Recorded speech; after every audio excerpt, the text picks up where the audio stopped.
আমাদের সবসময় চিন্তা করতে হবে, আমরা যারা রাজনীতি করি, যে শুধু নিজেদের ভাগ্য গড়া না, নিজের আর্থিক সচ্ছলতা না বা নিজেদের অর্থ সম্পদে আমরা শক্তিশালী হবো তা নয়, বাংলাদেশের মানুষকে কতটুকু দিতে পারলাম, তৃণমূল পর্যায়ে যে মানুষগুলি বাস করে তারা কি পেল, তাদের ভাগ্য কতটুকু পরিবর্তন করতে পেরেছি, সেটাই আমাদের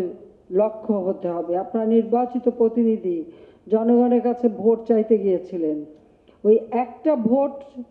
মানুষের কাছে আপনারা চেয়েছেন, সেই ভোটটি মানুষ যে দিয়েছে তার বিনিময়ে আপনি যতদিন থাকবেন ততদিন তাদেরকে কি দিতে পারলেন সেই হিসাবটা সবসময় আপনাদেরকে করতে হবে।